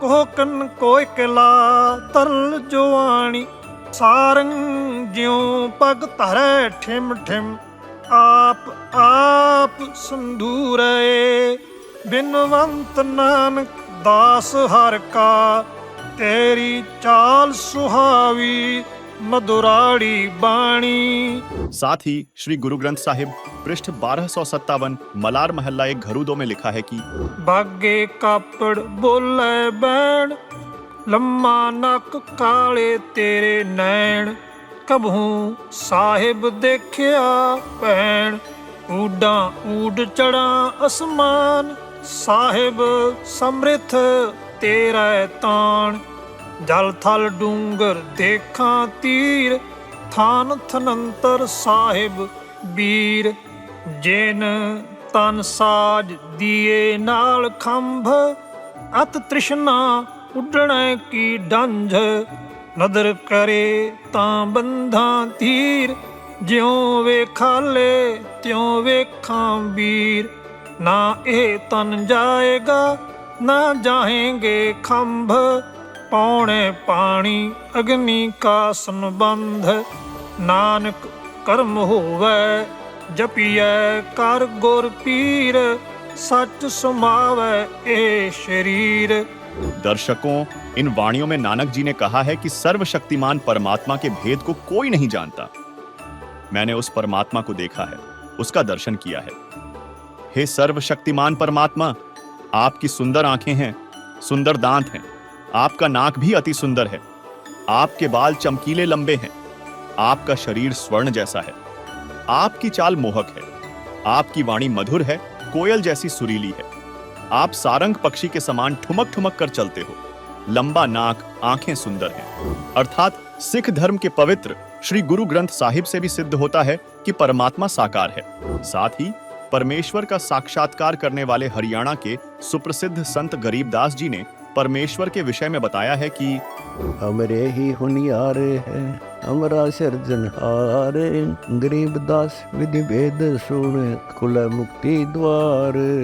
यानी परमात्मा हमारे जैसा अर्थात मानव सदृश साकार है। दर्शकों, इन सभी प्रमाणों को देखकर अब आपको यह तो पता चल गया होगा कि सदियों से अध्यात्म की जो गुत्थी उलझी हुई थी, उसे संत रामपाल जी महाराज ने धर्मशास्त्रों के प्रमाण देकर सुलझाया है और यह सिद्ध किया है कि परमात्मा अल्लाह निराकार नहीं है, बल्कि मनुष्य सदृश साकार है और उसका नाम कबीर है। इससे यह भी पता चलता है कि हमारे धर्म गुरुओं को सदग्रंथों का ज्ञान नहीं है, अन्यथा वे परमात्मा को निराकार नहीं बताते। दर्शकों, इससे स्पष्ट है कि सर्वशक्तिमान परमेश्वर तो वह है जिसने सर्व सृष्टि को बनाया। उसने हम मनुष्यों को अपने स्वरूप के अनुसार उत्पन्न किया, जिससे सिद्ध होता है कि बाइबल के अनुसार परमात्मा साकार है। इसलिए ईसाई धर्म की परमात्मा को निराकार मानने की अवधारणा भी गलत सिद्ध होती है, तथा इससे यह भी मालूम चलता है कि ईसाई धर्म को मानने वाले तथा पवित्र बाइबल को पढ़ने वाले लोगों को अपने पवित्र धर्म ग्रंथ का भी ज्ञान नहीं है। और यदि बात करें ईसा जी की, तो ईसा जी तो खुद कहते हैं कि मैं प्रभु का बेटा हूं, प्रभु नहीं हूं। और जो ये अनजान लोग हैं, ये धक्के से ईसा जी को भगवान बना रहे हैं। ईसाई धर्म के जो प्रचारक हैं, ये स्वार्थवश ईसा जी को प्रभु बताते हैं, जबकि ईसा जी तो खुद कहते हैं कि मैं प्रभु का बेटा हूं, मैं भगवान नहीं हूं। ये ईसाई धर्म के सभी व्यक्ति भी मानते हैं और ऐसा बाइबल में भी लिखा है, जिसका प्रमाण बाइबल इब्रानियों अध्याय 1 श्लोक 5, मत्ती अध्याय 17 श्लोक 5, मरकुस अध्याय 1 श्लोक 11 और लूका अध्याय 20 श्लोक 13 में है, जिनमें क्रमशः लिखा है कि तू मेरा पुत्र है, आज तू मुझसे उत्पन्न हुआ। तू मेरा प्रिय पुत्र है, तुझसे मैं प्रसन्न हूं। यह मेरा प्रिय पुत्र है, जिससे मैं प्रसन्न हूं, इसकी सुनो। मैं क्या करूं? मैं अपने प्रिय पुत्र को भेजूंगा, संभव है वे उसका आदर करें। जो स्पष्ट रूप से संकेत करते हैं कि ईसा मसीह ईश्वर के पुत्र थे, ईश्वर नहीं। दर्शकों, अब कुछ लोग ये कहेंगे कि ईसा जी ने तो अपने जीवन काल में कई चमत्कार किए थे, तो क्या वे ईश्वर नहीं हैं? तो आपको बता दें, हजरत ईसा का जन्म तथा मृत्यु, उन्होंने जो भी चमत्कार किए, वे पहले से ही काल ब्रह्म ज्योति निरंजन, जिसे ईसाई धर्म के लोग शैतान मानते हैं, के द्वारा निर्धारित थे। यह प्रमाण पवित्र बाइबल में यूहन्ना ग्रंथ अध्याय 9 श्लोक 1 से 34 में है, जिसमें लिखा है कि एक व्यक्ति जन्म से अंधा था। वह हजरत ईसा मसीह के पास आया तथा हजरत ईसा जी के आशीर्वाद से स्वस्थ हो गया, उसे आंखों से दिखाई देने लगा। शिष्यों ने पूछा, हे मसीह जी, इस व्यक्ति ने या इसके माता पिता ने कौन सा ऐसा पाप किया था जिस कारण से यह अंधा हुआ तथा माता पिता को अंधा पुत्र प्राप्त हुआ? ईसा जी ने कहा कि इसका कोई पाप नहीं है जिसके कारण यह अंधा हुआ है, तथा न ही इसके माता पिता का कोई पाप है जिस कारण उन्हें अंधा पुत्र प्राप्त हुआ। यह तो इसलिए हुआ है कि प्रभु की महिमा प्रकट करनी है। भावार्थ यह है कि यदि पाप होता तो हजरत ईसा आंखें ठीक नहीं कर सकते थे, तथा काल रूपी ब्रह्म ने ईसा जी की महिमा बनाने के लिए अपनी शक्ति से किसी प्रेत द्वारा अंधा करा रखा था, जो ईसा जी के पास आते ही प्रेत निकल गया और व्यक्ति को दिखाई देने लगा था।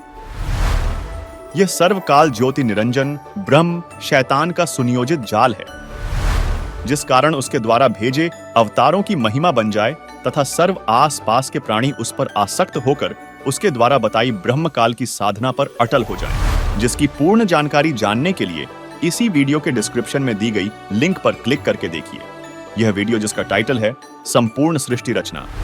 दर्शकों, पवित्र बाइबल मत्ती अध्याय 26 श्लोक 24 से 55 में उल्लेख है कि यीशु की मृत्यु पहले से निर्धारित थी और यीशु को पहले से पता था कि उनका एक शिष्य उन्हें धोखा देगा और उन्हें गिरफ्तार करवाएगा, जिससे ईसा जी भी नहीं बच सके। दर्शकों, बाइबल के उपरोक्त उल्लेखों से स्पष्ट है कि यीशु जन्म और मृत्यु के चक्र में थे और यीशु द्वारा किए गए चमत्कार पहले से ही निर्धारित थे। बाइबल के ये सभी प्रमाण साबित करते हैं कि यीशु परमेश्वर नहीं है। तो वास्तविक परमेश्वर कौन है, जिसने 6 दिन में सृष्टि रची और 7वें दिन विश्राम किया? उसकी विस्तृत जानकारी जानने के लिए इसी वीडियो के डिस्क्रिप्शन में दी गई लिंक पर क्लिक करके देखिए। यह वीडियो जिसका टाइटल है संपूर्ण सृष्टि रचना। दर्शकों, वास्तव में यीशु मसीह इस पृथ्वी पर काल ब्रह्म द्वारा भेजे गए कुछ विशेष और अलौकिक शक्तियों से युक्त एक नबी थे। उन्हें विष्णु लोक से पृथ्वी पर भेजा गया था, लेकिन उनके वास्तविक स्वरूप और उद्देश्य के बारे में संपूर्ण जानकारी केवल एक तत्वदर्शी संत ही प्रदान कर सकते हैं। इसी विषय में स्वयं कबीर परमेश्वर जी ने कबीर सागर के अध्याय मोहम्मद बोध में कहा है, ये तो अधर शून्य स्थाना, जबरूत मोकाम ईसा को जाना, ईसा पैगंबर पढ़े किताबा, उसका नाम इंजील किताबा, सलाम आलेक तहां हम कीना, दस्ता बोस उन्हू उठी लीना, तहवा बैठी विश्वंभर राई, वही पीर तो वही खुदाई।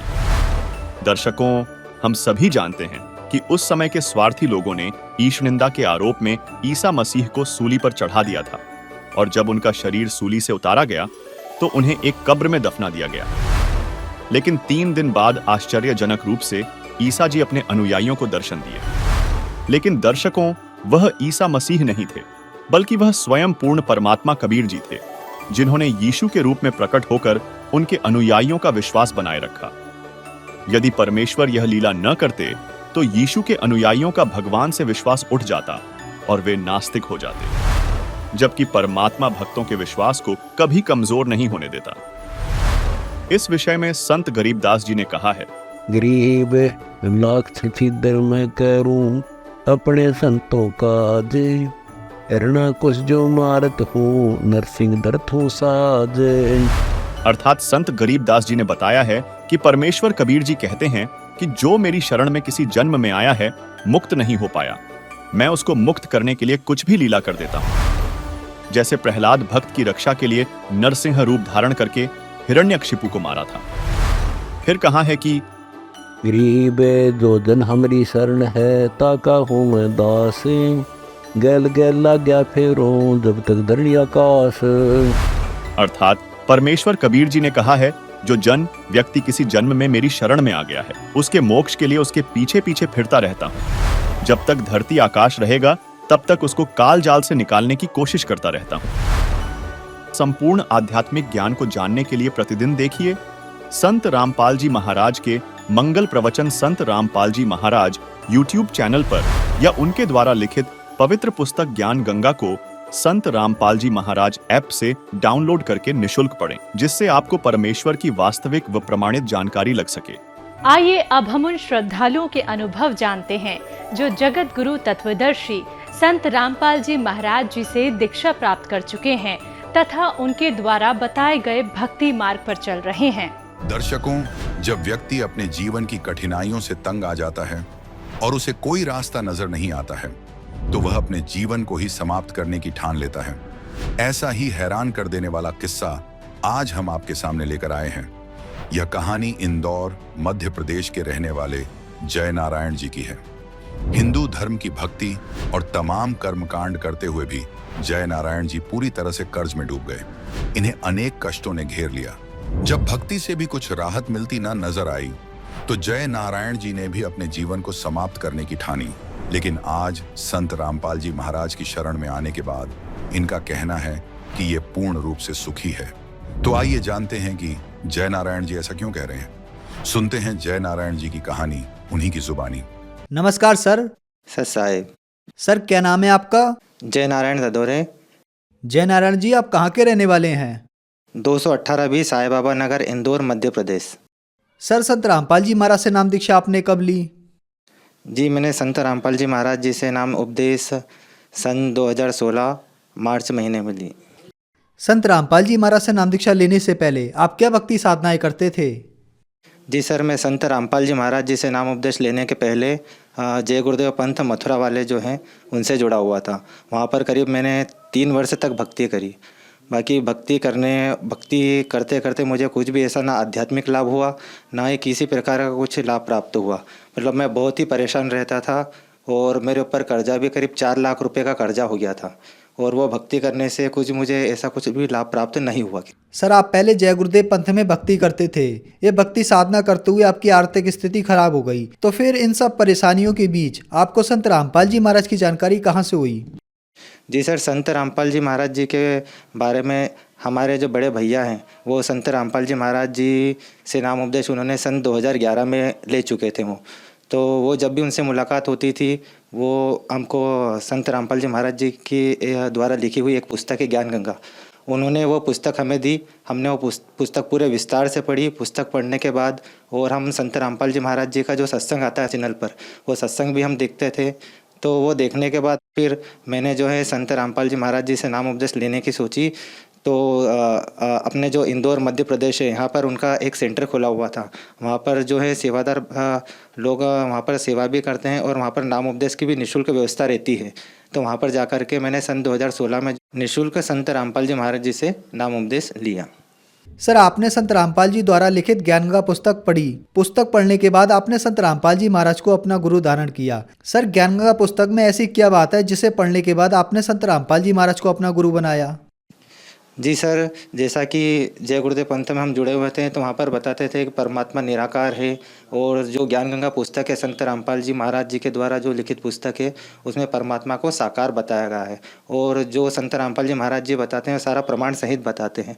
वो हमने पुस्तक पढ़ी और सारा जो हमने मिलान करा तो बिल्कुल सही पाया कि वाकई में जो परमात्मा है वो साकार है, सशरीर है, मनुष्य दृश्य है।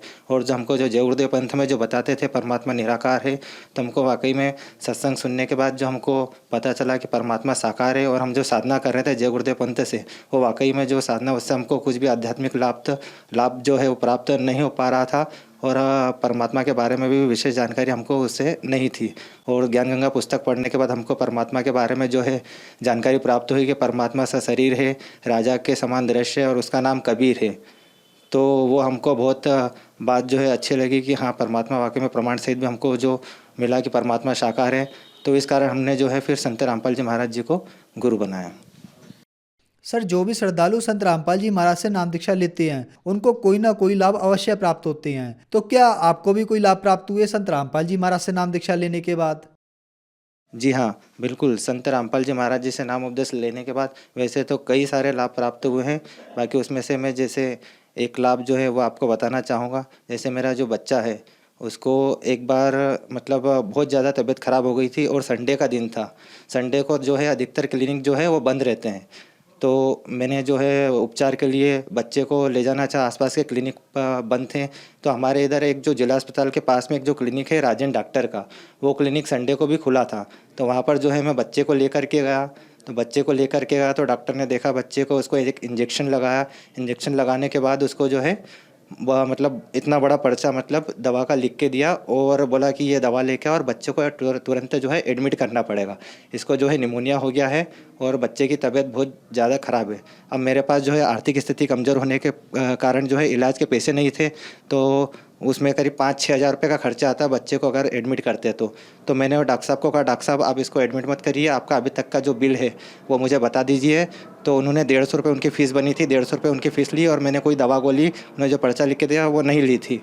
तो वो पर्चा जो मुझे ऐसा लगा, और मैंने वो पर्चा जो है मेरे पास पैसे नहीं थे तो वो फाड़ के मैंने पर्चे को फेंक दिया, और वो बच्चे को फिर मैं घर पे ले आया। घर पे लेने के बाद जो इंदौर में जो संत रामपाल जी महाराज जी का नामदान का जो सेंटर खुला हुआ, जहाँ पर नाम उपदेश निःशुल्क दी जाती है, वहाँ पर जा कर के मैंने जो संत रामपाल जी महाराज जी ने जो मंत्र मुझे दिए हुए थे वो मंत्र का जो मैंने जाप करा और मालिक से अरदास लगाई, ये संत रामपाल जी महाराज आप अगर सच्चे हो तो मेरा बच्चा जो है अभी मैं बहुत ज़्यादा परेशान हूँ, और मेरे पास मतलब उसका इलाज करवाने के भी पैसे नहीं है। तो ऐसे मैंने अरदास लगी। वैसे घर पे आकर के देखा तो बच्चा बिल्कुल मतलब खेल रहा है, उसको किसी प्रकार की कुछ भी मतलब दवा गोली मैंने नहीं दी थी, और हंसता खेलता मतलब मस्ती कर रहा है।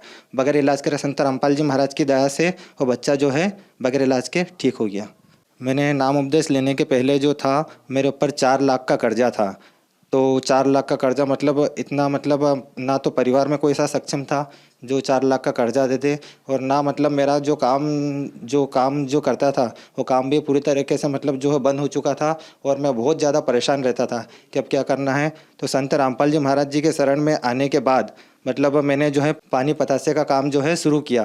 तो पानी पतासे का काम शुरू करने के बाद और मैं प्रेस का काम भी करता था। तो संत रामपाल जी महाराज जी के दया से जो 4 लाख का कर्जा जो है वो मतलब आज की तारीख में पूरा कर्जा संत रामपाल जी महाराज की दया से पूरा कर्जा मेरा चुकता हो गया है, और किसी प्रकार की कोई टेंशन नहीं है। पहले मैं बहुत ज़्यादा परेशान रहता था, और आर्थिक स्थिति के कारण 4 बार जो है मैंने आत्महत्या का भी प्रयास किया था। मतलब मैंने पंखे पे मतलब रस्सी डाल रखी थी और सिर पर चढ़ना ही था, स्टूल पर चढ़ भी गया था। बाकी फिर मैंने वो सोचा कि नहीं, मरने से भी ये समस्या का हल नहीं होना है, तो मैं समस्या से लड़ूंगा। तो संत रामपाल जी महाराज जी से नाम उपदेश लेने के बाद जो है मेरा जो 4 लाख का कर्जा है वो पूरा ख़त्म हो गया। कर्जे से मैं पहले बहुत ज़्यादा परेशान रहता था। एक बार तो मैंने मतलब सल्फास की जो गोली आती है वो भी जेब में रख ली थी कि सल्फास खाना है। एक बार ट्रेन की पटरी के वहाँ पर भी चले गया था कि ट्रेन में कूद के जान दे दूंगा। बाकी वो जो है समस्या मेरी किसी प्रकार से हल नहीं हो रही थी।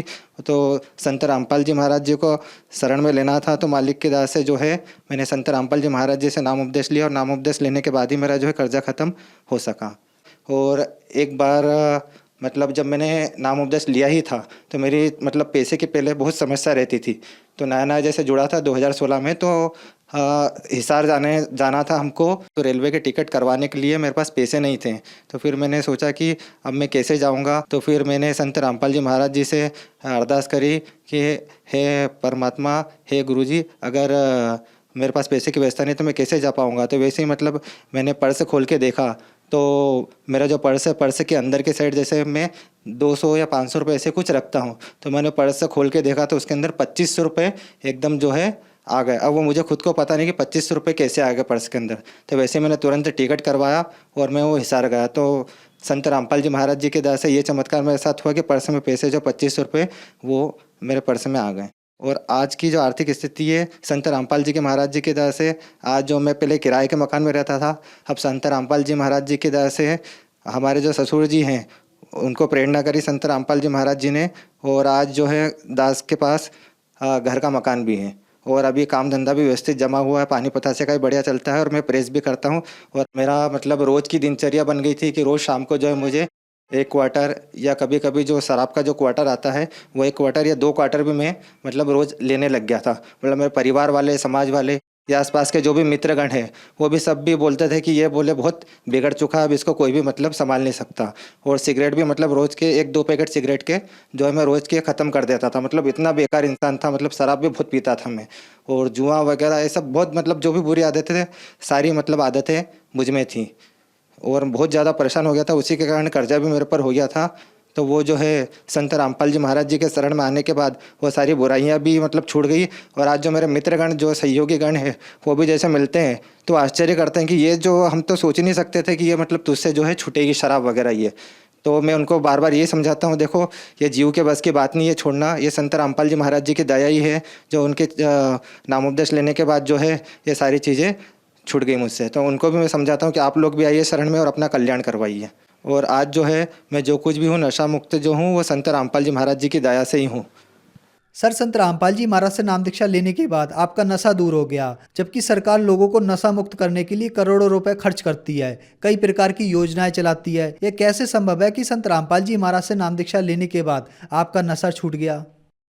जी सर, जो सरकार जो योजनाएं चलाती है, एक तरफ तो सरकार अभी बोल रही है कि शराब बंद होना चाहिए और दूसरी तरफ जो है अहाते और मतलब खोल रखे हैं, तो ये कैसे पॉसिबल है? संत रामपाल जी महाराज जी के शरण में आने के बाद जो है हमको ज्ञान हुआ कि शराब से हमारा जो है आगे क्या बनना है। शराब पीने के बाद जो हमको संत रामपाल जी महाराज जी ने सत्संग में बताया है कि शराब पीने के बाद हमको ये भुगतना पड़ेगा, तो हमको वो ज्ञान हुआ। और संत रामपाल जी महाराज जी के शरण में आने के बाद जो संत रामपाल जी महाराज जी ने जो हमको मंत्र दिए हैं वो मंत्र मतलब इतने पावरफुल है, इतने शक्तिशाली, और मेन बात जो है वो मंत्र जो है प्रमाण सहित है।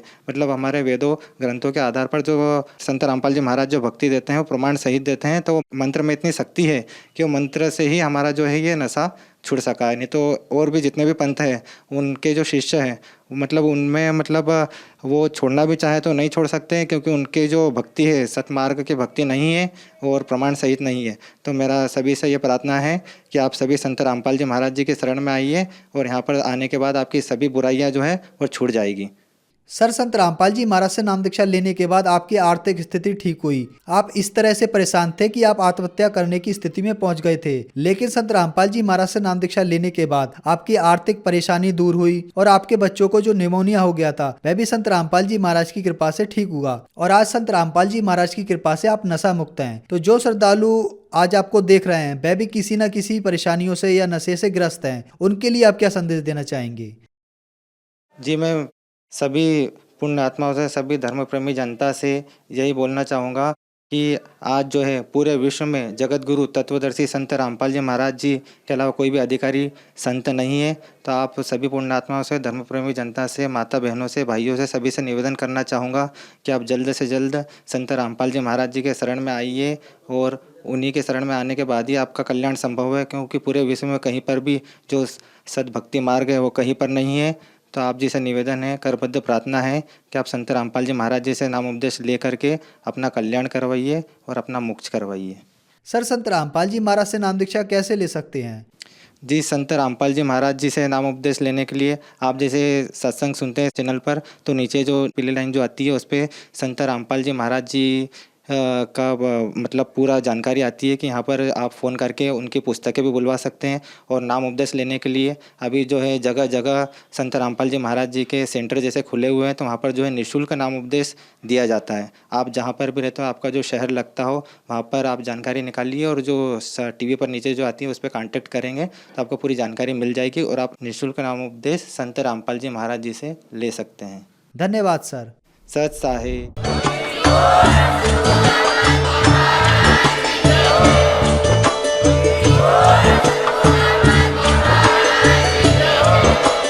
आप सुन रहे थे जगत गुरु तत्वदर्शी संत रामपाल जी महाराज जी के मंगल प्रवचन। अधिक जानकारी के लिए विजिट कीजिए हमारी वेबसाइट www.jagatgururampalji.org। संत रामपाल जी महाराज जी के शुभ आशीर्वाद से पूरे विश्व भर में 500 से भी ज्यादा नाम दीक्षा केंद्र हैं, जिन पर संत रामपाल जी महाराज जी द्वारा ऑनलाइन निःशुल्क नाम दीक्षा दी जा रही है। अपने नजदीकी नाम दीक्षा केंद्र का पता करने के लिए संपर्क करें 8222880541।